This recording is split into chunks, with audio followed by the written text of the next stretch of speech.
Hi, everyone. This is Laura Smith, SLP, mommy of Apraxia, and I'm here with my special panel that I did last year. So grateful for all of these ladies who are incredibly busy for us to get together and find a time to bring you a special Apraxia Awareness Day video. So I want to welcome Cari, Evert, Amy Graham, and Jennie Bjorem, all SLPs specializing in childhood apraxia of speech. So welcome, everybody. Good to see you. For having us. So what I wanted to make this talk about today is I know that all of us have our social media handles. So, you know, Cari Evert has Cari Evert Seminars, Graham Speech Therapy is Amy's, and Bjorem Publications, and anything Bjorem. I think you have a few accounts, Jennie, to follow Jennie. And then me, SLP Mommy of Apraxia. We all get inbox messages frequently, and we welcome them from parents and SLPs asking about, you know, childhood apraxia of speech. And so we thought today we could talk about, you know, the topics that are most frequently in our inbox and kind of address them in this format. So Cari, we're going to start with you because it makes sense. Early intervention is kind of your jam, and that's where our little babies start. That's right. That's right. Yes. So I've been in SLP for 25 years, 20 of those have been in early intervention. Toddlers are my favorite human beings on the planet. And I have never really worked with school age kids. I do see some 3 to 5 year olds, but my real love is working with those toddlers. And so I think when we start talking about childhood apraxia of speech and early intervention, the birth to 3 period of time, it can be a little tricky because we're getting these kiddos referred to us who are either pre-verbal or minimally verbal, and they're toddlers, right? So, you know, there's a lot of people say, can't diagnose apraxia until they're 3. And I'm like, okay, well, we need to have a talk here, first of all, because there's nothing magical about age 3. If I could tell you guys how many times I've had a parent email me and like tell me their story. So my son is 35 months old and he's going to get his apraxia diagnosed next month after he turns 3. But, you know, and I'm just like, what happens at 3 that all of a sudden magically you can magic. Yeah, it's magic. You know, you put 3 birthday candles, voila, he has apraxia. The apraxia fairy came and yeah, the apraxia fairy. So like, I just want to make sure parents, SLPs understand it's not the age. Now, Dave Hammer and I wrote our book, and one of the things we talked about in there is the 2 to 3 year age range is far and away the most challenging age to diagnose anything. Do you know what I mean? No matter what for sure discipline you are as a therapist. Oh, there it is. Thanks, Jennie. Fabulous book, by the way. Honestly, so good. Thank you. But so it's so important to understand that while toddlers are very difficult to assess and differentially diagnose, I love you, Jennie, and it doesn't mean that at 3 something magical happens. Here's what the child has to be able to do. They have to have attention, motivation, and verbal imitation skills so that they can participate, at least attempt to participate in a dynamic motor speech evaluation. Okay, so are there some 33-month-old toddlers who are able to do those things, who are communication risk takers, who can get a diagnosis of CAS? Jennie, Amy, what do you guys think? I mean, yeah, of course, right? But are there also some 5-year-olds who really don't have the motivation, the attention, and the ability to verbally imitate? Are there some 5-year-olds where we can't give a diagnosis? Of 100%. Course there are. Absolutely. So I think from my perspective as an early intervention provider, that's one thing I really want to hit home is that with toddlers, most of the time, or anytime you're working with minimally verbal children, we are talking about something called suspected childhood apraxia of speech. We're not talking about this full-blown diagnosis of CAS. One of the things, though, that I talk about in my continuing education seminars is it is always better to use a motor-based approach. If you're not sure if this is CAS or not, and I just want to explain to SLPs why, right? Because we're all nodding, yes, use motor. Why? Because speech is a motor skill. Right? Language isn't motor, speech is a motor skill. And so if you use a motor-based approach, if you use principles of motor learning and the child ends up not having CAS, you're not going to do any harm because speech is a motor skill. So it's not like you're going to like slow down progress. Once I realize, ooh, this is phonological, might I switch to like a cycles approach or, you know, minimal pairs or maximal oppositions? Absolutely. But for right now, when they're minimally verbal, I don't know exactly what's going on. For me to suspect CAS, this very young child must have some of those features from the research by Overby, Kasperi, and Schreiber, right? The 2019 research that said, hey, here are the 6 or 7 things that we should be seeing, in kids with CAS. So obviously we're suspecting it, but if I don't use a motor-based approach, if I'm like, hey, I'm just going to stimulate language. I'm going to read to the child. I'm going to talk to the child. I'm going to sing to the child. I'm going to stimulate, and I'm going to use self-talk and parallel talk and all these great language strategies. And guess what? You know what's going to happen? Receptive language will grow. Here's expressive, right? Here's talking. This is what happens. Receptive language continues to grow. Play skills continue to grow, and this remains static. And so now this gap between receptive and expressive language that was already here at 25 months old, now guess what? At 36 months old, this is what's happened. And now we've got a kid with behaviors. He's hitting, biting, pinching, shoving, screaming, because he can't make himself understood. He can't communicate effectively enough. And so it is so important that we just go ahead and use that motor-based approach when we suspect CAS, because we can't Cari, do can I ask you a harm. question? Please do. For purposes of clarification, because I know even among SLPs, there's some confusion when we say motor-based. Yes, I was as going to say the opposed same to thing. Oral motor-based. Oh, No. Uh-oh. She went there. She went there. Confusion sometimes. So Oh, I can share why the is Mr. it- Tongue story if you want me to. why is it that I never contemplated that's where people would go? Like in my brain, when I hear motor-based approach, I think principles of motor You're learning. same. You know what I mean? PML. I think the tutorial from Dr. Edwin Moss.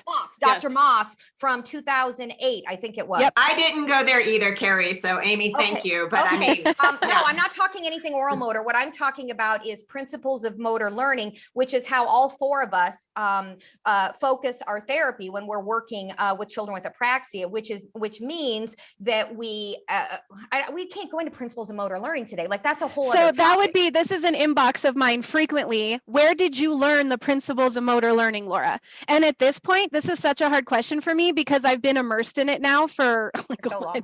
a very long time that I don't know the one thing that made it click. I mean, I've taken so many, like you said, Edwin Moss has that 2008 article that's fabulous, but I wouldn't say a speech person might necessarily, unless someone explained it to them, transfer it to speech. Right. I took, I don't know, what do you guys think? Actually, Amy, I feel like that Moss article did help you, right? Like, how did you really? Tremendously. I feel Okay. like just understanding, like when you understand, when we say principles of motor learning, you first need to identify what those principles are. Yeah. Mhm. And so if you know what the principles are, like more is better, right? More practice. If you want to learn something if you want to learn how to do something motorically, you have to do it a whole bunch of times.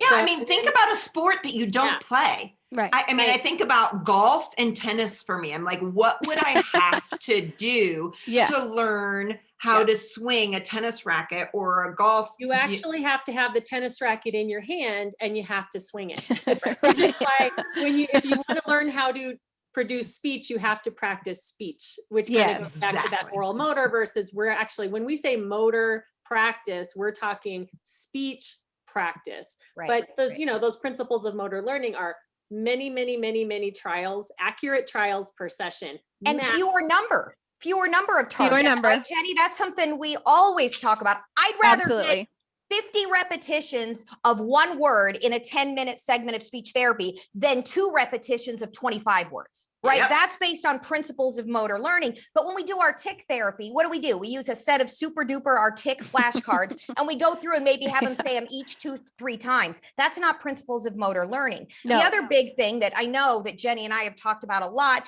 is prosody. How important is it that we vary the way those words, Amy, you've done so many videos of showing, you have to vary the way the target words are practiced. That's based on Okay, principles. so but Cari, the question then still remains. All of us can explain it to anyone when we all do workshops and conferences doing that. Where do people go? Because this is such an You inbox have question. to take continuing education. Yeah. That's the thing, though. Right, You right. guys, if they're not teaching it in grad school, I mean, when did you guys graduate? I graduated in 95. When did you guys graduate? 99. 99. What about you, Laura? I don't want to tell you guys. I'm 08, but still, I did it. So 08, okay, let's just go with that. I didn't learn it in 08. Okay, Okay, thank you. so I That's a didn't learn problem. it. No, I didn't either. If No. I ran the world, can I just tell you, if I ran the world, what would be happening? all 4 of us would be adjunct faculty at every communication disorders program, and we would be doing Zoom, and we would be teaching an Apraxia course. Like, that is really how the world should be run, instead of professors who maybe are tenured and haven't taken continuing education. Well, I like that advice, Cari, because I think a lot of SLPs come out of school and they get their C's and they're told you are the expert in all communication disorders from birth through the life cycle to geriatrics and every single thing that you learned. And you guys, we're all here to tell you it's not true. And all of us admit that we are not experts in other things either. You know, we took continuing ed, we found a focus of interest, and we took continuing ed in that so that we can become competent therapists for this specific disability. And I even stopped calling myself an expert, because I feel like I specialize in it because it's my passion and it's my interest. But I think that I continue to learn. When I learn from you guys, every time I see Dr. Yeah, it's so true. I don't know that I'm ever going to be like the most knowledgeable person on CAS, because I think that once you hit that point and decide you're going to stop learning, that's where you run into problems. So I feel like while I specialize in autism and apraxia and early intervention, I've stopped using the term expert altogether, you know, just because that's just something I've started doing recently. I'd say specialist. Yeah, that I specialize in it, just meaning it's my deep passion. I mean, I am fascinated with apraxia. I am, you know. I had a mentor once that said, Laura, if you reach a point ever in your career where you think you know it all, retire and do everyone a favor. Just go away. Do everyone a favor. I love that. I love that. Okay, so I know we need to move on. I know I didn't talk a lot about toddlers, but I just want to mention, because my son is autistic, I do also get a lot of questions about, well, what if they are autistic and they have CAS? Does that ever happen to you guys? All the time. All the time. Okay, so there's a reason why, and I know I'm not here to like pimp my materials, but I am going to pimp this because this is my new autism program. And as an early intervention provider, here's what happens. A child gets referred, a toddler gets referred to early intervention because guess what? He's not talking. Right? He's not talking. Okay. So an SLP from early intervention goes and does this evaluation. And I'm like, oh yeah, I get that he's not talking, but my bigger concern is that he's missing those foundation skills for learning and development. Okay. So I've identified 5 foundation skills that absolutely have to be present before we can really focus on talking. So everybody's concerned because he's not talking. And I'm like, but wait, he has no nonverbal imitation skills. That is an absolute critical foundation skill. Oh, geez, he has no joint attention. He doesn't even know I'm in the same room with him, right? He doesn't even forget eye contact. I'm not even talking about eye contact. I'm talking about engagement, right? If you don't have a child engage with you, you remember in grad school, they'd throw a kid in who had no joint attention. And here I am, like this grad student. I'm like, I don't know what to do. I'm like, trying to do the pony show, with Mr. Potato Head. I'm like, eyes, hat, nose. We're chasing this kid around there. I'm like, I can't get his attention. Like, what are we doing? Why do we have speech goals if a child doesn't have joint? Yeah.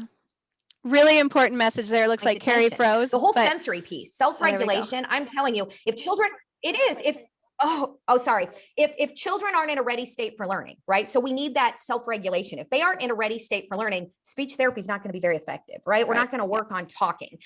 Purposeful play. Okay. It's really important that kids can learn through play. Autistic kids have play skills that are different from neurotypical play. Absolutely. It doesn't mean we're trying to change their play, but it means we have to be able to have them learn through play. So I have to help them develop some purposeful play skills. And then the 5th foundation skill that I address is early language. Yeah. Not speech, early language. AAC, we have to get some kind of communication in there. We have to focus on that. And then once I have attention, some nonverbal imitation, once we have some established language, guess what? Then we can start talking about speech goals. Exactly. Not until, okay. That's awesome. That leads us really into Amy and what you do with your differential diagnosis then. And that's equally as important to know what we're dealing with here. It is. When I go around talking about, interventions, I get asked all the time to speak. Can you tell us about phonological interventions, articulation interventions, apraxia interventions? And because I've been doing this, like, I don't know if I've said, but I specialize in speech sound disorders. So I have the whole gamut, like articulation. I got lispers, I got residual R errors, and I've got all the way down the spectrum from phonological disorders to apraxia.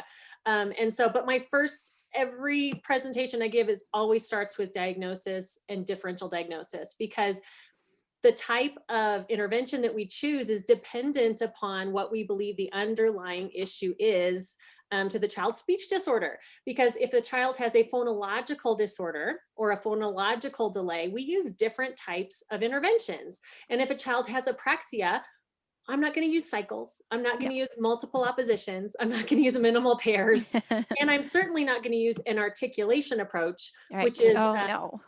we were talking earlier, that's at the phonetic level where we're trying to get this one sound really accurate. That's with our kids who have lisps or R's or lateral lisps. Which you love, which cracks me up. I'm not a fan, not a fan. I just refer them to you. I love the lateral lisps. I know. But yeah, so it's like, that's the level we're working at for articulation. Phonology, we're working at these patterns we only have to work on maybe a few words to maybe if we're working on S cluster reduction, 3 to 5 words on whatever different kinds of intervention approach we're using, and that's going to generalize.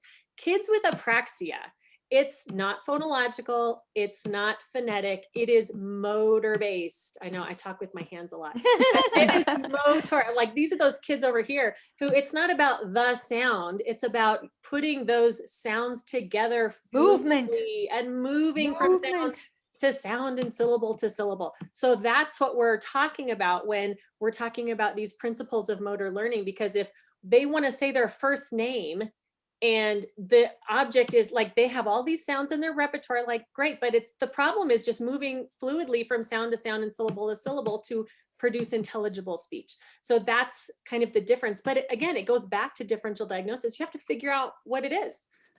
So here's another question, Amy, I get is, okay, can a kid have both?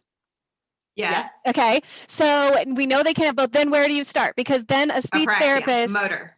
That's motor. Right. But exactly. Motor. So we're always going to, I want you to speak to it though, but I'm just giving you inbox questions. So Absolutely. go ahead. Yeah, no, because I get the question all the time. Now, always from a motor perspective, because we know that if you treat a child with apraxia with a phonological intervention, that's not going to be effective. But if you treat a child with these other articulation, phonological deficits from a motor-based perspective, that can be effective for them. So it's like, if I always err on the side of treating it from a motor-based intervention, because I know it's going to help all my kids. And then once they kind of develop and their speech, they start to acquire more speech, and you can start to tease out, okay, what's really, like what Cari said, when you treat a child as if, right, suspected childhood apraxia of speech, and then they start getting more speech, and then you can start to tease out, oh, you know what, I think this is more phonological. Then you can, and they start getting more consistent with their errors, right? And so then when you start seeing more consistency with errors, that's when you likely will switch maybe to looking more at patterns. That can happen with our kids who have these mixed speech sound disorders. There it is. Right? Thank you, Amy. They have apraxia. They've got some characteristics of a phonological deficit. But if we're addressing their issue and that issue sounds like it's starting to resolve and they start to sound more consistent, then yes, absolutely. But always incorporating principles of motor learning with the way you practice in therapy.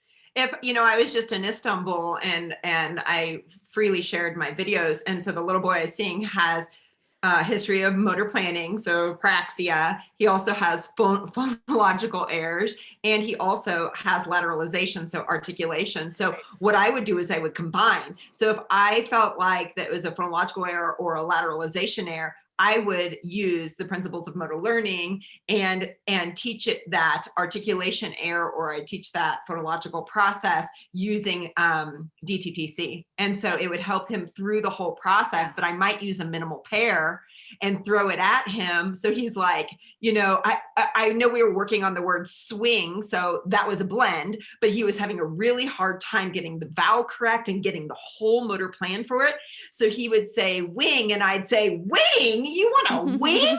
And he would say, no. I said, you want a swing. And so then we go through and do it as a motor plan, but we're still working on that blend, which is more of a phonological process on his, because he drops them all because he's got that cluster reduction.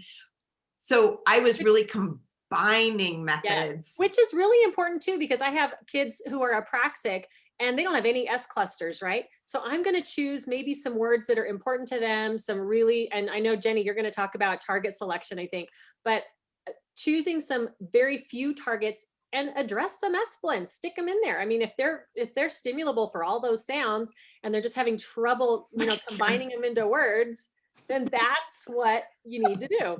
Yeah, Can I just throw some, I'm sorry. go for it. So even though I work with toddlers, please, SLPs, don't work on only earliest mastered sounds. Please. Don't say, right, I'm going to yes. work on PB Don't do and it. N and TD&N. And I'm like, freaking A, no. Like if the kid loves to swing, why would you wait until he's like 5 to work on the word swing? If his name is, I don't know, or if he loves flowers, I don't know, whatever his favorite things are. Again, this is Jenny's topic, but you guys don't worry about, are they earlier mastered sounds, later mastered sounds? It's irrelevant, right? Any sounds. There's All So sounds. Jenny, go ahead and talk about that, Jenny, Yes, because Jenny, I will take tell it you too, with my kid, with Ashlyn, it was very interesting. She couldn't say mama, like the M in mama, a bilabial that, as most SLPs know, Yeah, is early that sounds. developing. She had an SH. She couldn't say mama, but she could go shoe, shoe, well, shoe. Is she not supposed to have an SH? But why do we work on SH then when she doesn't even have M? So go ahead and speak to your target selection strategy. All right. Well, I love target selection. It's a huge passion of mine because I think right now what speech therapists are doing in general, and even parents, is that they're making it way too difficult. We're going to simplify. We're going to make it really, really simple. This is not hard. It's not rocket science. It is really, really easy. But it is science. It is My science. husband always says that. It's just not rocket Right, science. right. It is science. But, exactly what Cari said, we want to focus, and Amy preaches this too. I hear you say it all the time, Amy, is we want to focus on the sounds the child does have in the repertoire, not the sounds they don't have. I could give a rat's what if they don't have some of these sounds. Exactly. Granted, we're going to use Cari's cute little early speech cards. She's going to show you here, and we're going to use whatever. I beat you. I love it. You beat me. We're going to use Bjorem speech sound cues. We're going to use I have play. those somewhere We're going to too. use Boom, environmental boom. sounds to help us expand the sound repertoire. But our focus is going to be the sound the child has. And Exactly. if this child has minimal sounds in the repertoire, then you need to kind of go back a little bit, scoot back a little bit, and you need to really work on sounds in play.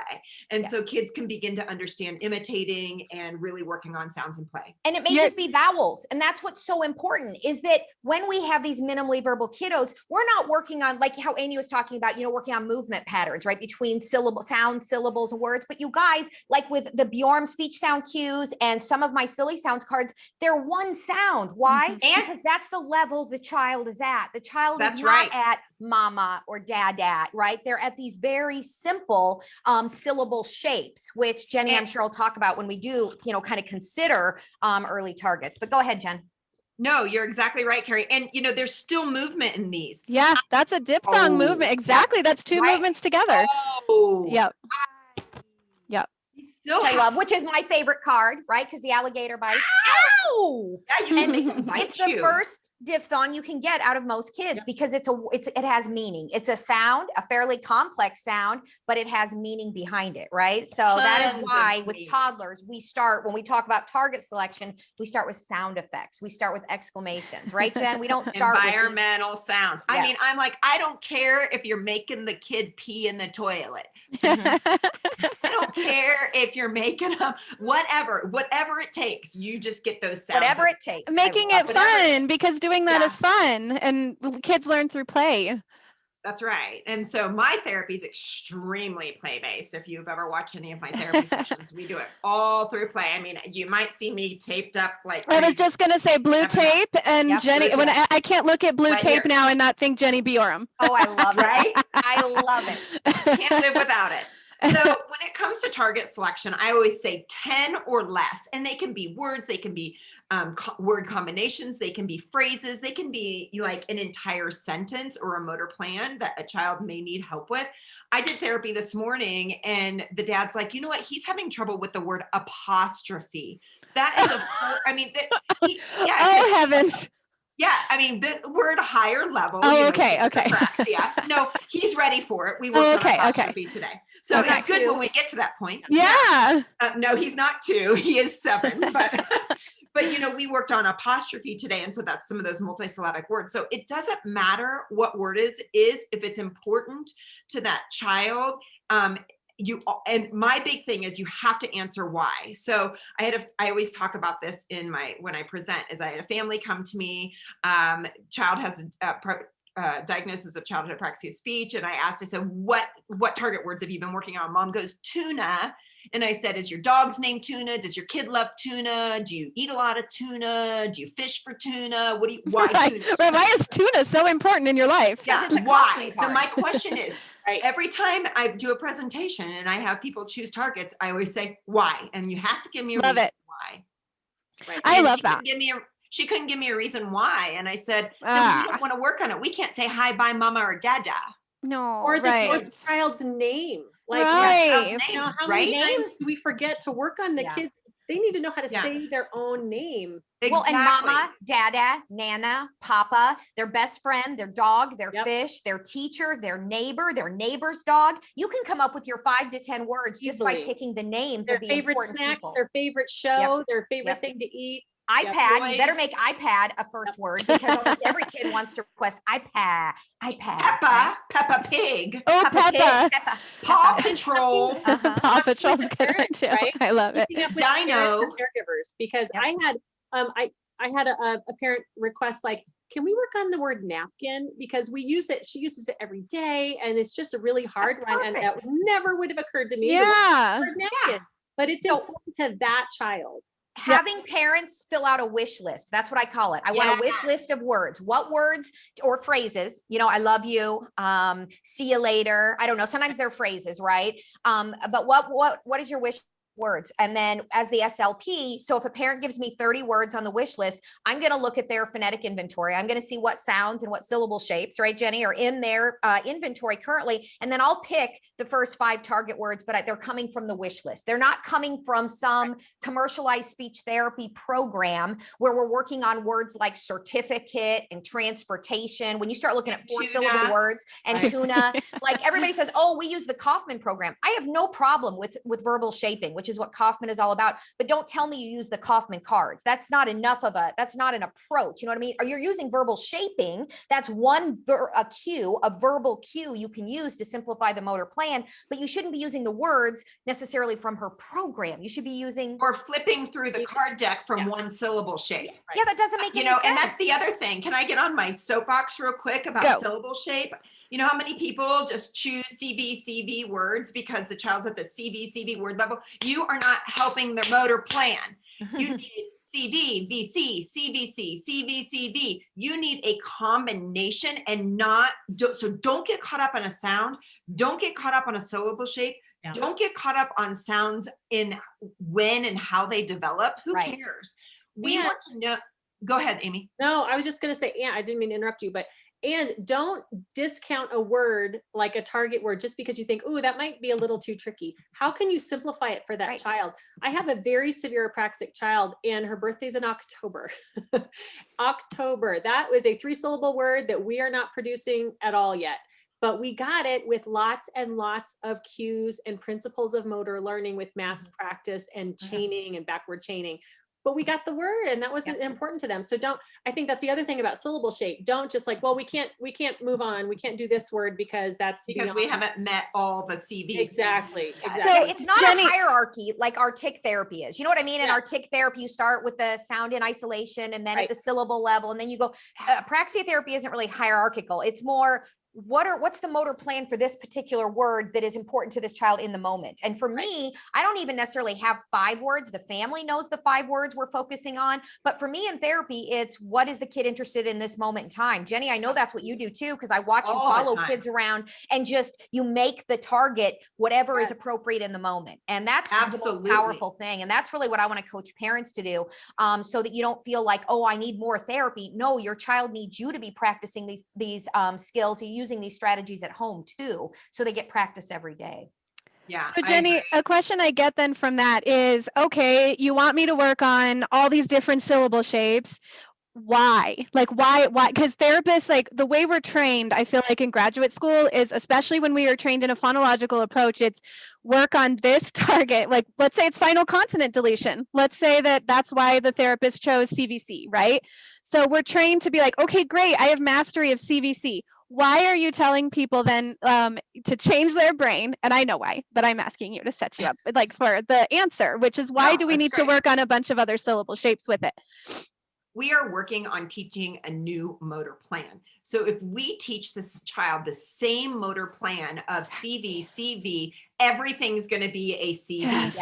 It's so bad. It's so bad. So you need to switch it up. So our job is to challenge this motor system so that children are like, oh, that's different. I can do that by myself and I no longer need you. So it's so important. I know even when I was in Istanbul, Kaplan, we were working on sleep, and because it's a real important word when we were playing, and he's like, I'm going to weep, or I don't remember what he was saying, Merseep. And I did it in DTTC with him. We did it in simultaneous production with changing our prosody. We did it together. And he goes, no, Den, I can do it. And he wanted to do it all by himself. So I backed off. And he goes, sleep, like, and I'm like, oh, really great trying. Let me help you one more time.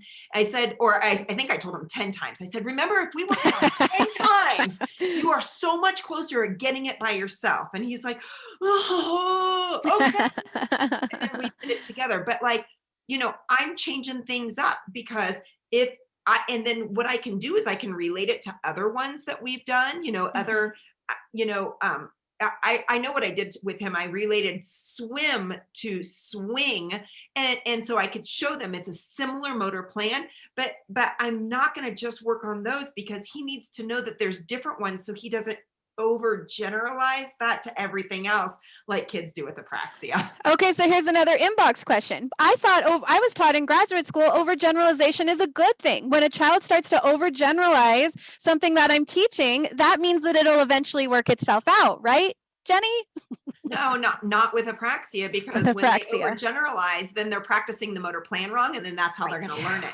And so that's where I also kind of get on my soapbox a little bit, is sending homework home to parents too soon who you have not trained the homework. And I've got a perfect video, where like a parent might be working on, I've had parents send me videos, look, we've worked on this, and that, the child's no, and the child and the parents not backing up to give them that support and simultaneous production, and the child just practicing times wrong in a video. And so I don't want the child practicing it wrong. I don't want them doing it by themselves.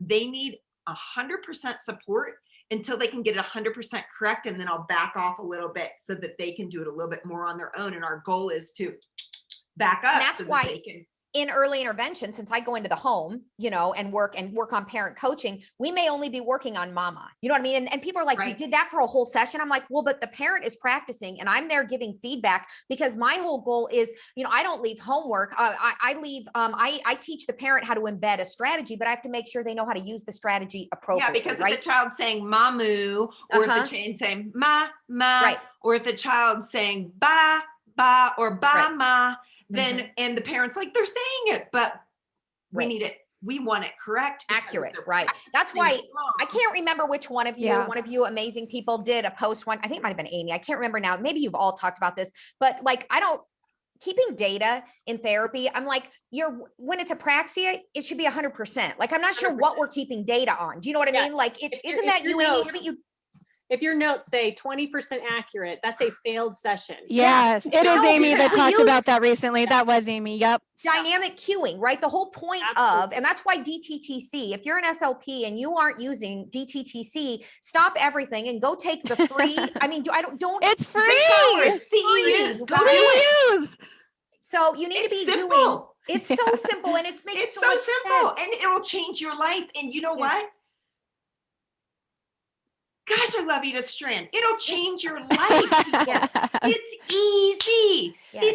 It's intuitive. After you understand it, you can't not do it. Right. In fact, just Oh, talking sorry. I was talking with Brianna from Child Apraxia Treatment, which is a private foundation. I did a Zoom with her, and she specializes in apraxia in Dallas. And she was saying too that even when her kids get to that S-blend level, Jenny, like you were just talking about, sometimes some things are really difficult and you can't get it. And so when they brainstorm, they have a saying in their clinic that's like, I DTTC'd it. Yes. Yes, I loved it. I was like, oh, I like that. I DTTC'd it. I'm going to start saying that now. Go back and hold both the kids, both their hands, and pick them up. That's what you're doing. You are carrying them. Yeah. You But are without carrying them through that simultaneous, word.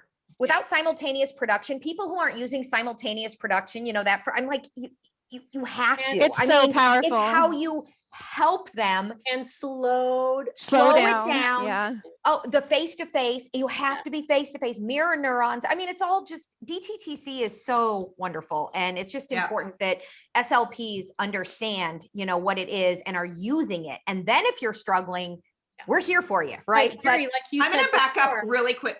Can I back up Go ahead. quick? I just want to, on target selection and going back to what Cari said, she's down here in this corner of my screen. She's up here for me. Wherever Cari is in your screen. The Brady Bunch. Yeah.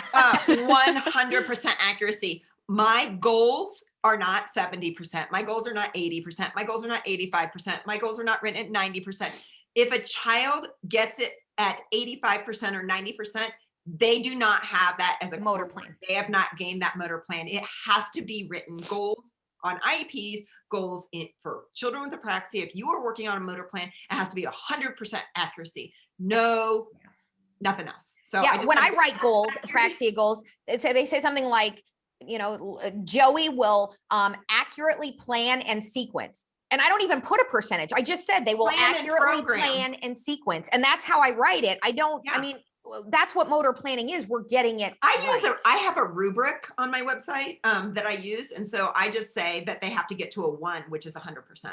That means spontaneously producing the target. And so, yeah, I mean, it has to be 100% accuracy.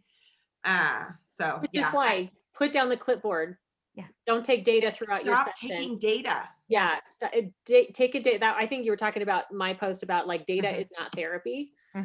So especially for apraxia. Yeah, I like your idea, Amy, though, of do a baseline. You know, when they first come in, if you want to take data on your 10 target words spontaneously or an imitation, however you want to do it, and get some data there, then do your therapy. And then at the end, if you want to probe, you know, 5 of those target words with no cueing and see what happens, by all means do that. But don't sit there and focus on pluses and minuses the whole time, because then how are you cueing the child? How are you face-to-face? How are you actually doing? Yeah. So don't do it. Well, we have 2 minutes. We're officially at the 2-minute mark. We guys can talk forever. I'm just going to do a round robin. I was going to do a topic on comorbidities, and you guys, unfortunately, I have a post on my website that is apraxia, unfortunately, is a foreshadowing of potential other disorders to come, because speech tends to be the first thing that gets recognized. So SLPs can really do a lot of help for a family by being able to recognize that there are concomitant conditions that can happen and referring to the appropriate professionals. So I would say the one that I just got recently was, you know, how do I help my CAS kid potty train? Potty training, as much as it seems like it should have something to do with motor planning, does not. Like, that doesn't have to do with speech apraxia. Could have everything to do with sensory processing disorder, with dyspraxia, with not being that interoceptal, I think it's interoception, where you feel it inside. Interoception, yeah. So I would say that's one thing, you know, sensory processing disorder and dyspraxia. You know, we want to be referring to OTs and PTs. I'm going to go over this way to Cari. There we go. Yeah. So Cari, what's another comorbidity? Yeah, this is, interoception. The sensory component is huge. Yeah. So you want me to talk about a potential comorbidity? Well, we only have 1 minute, so let's just go around robin and talk about just a comorbidity to apraxia. Go.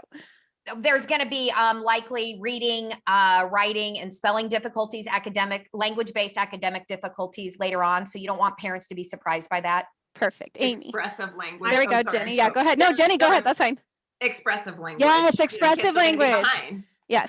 100%. And I was just going to kind of echo what Cari said about literacy. It needs to be on our radar, because with all speech sound disorders, those kids are at higher risk for literacy deficits.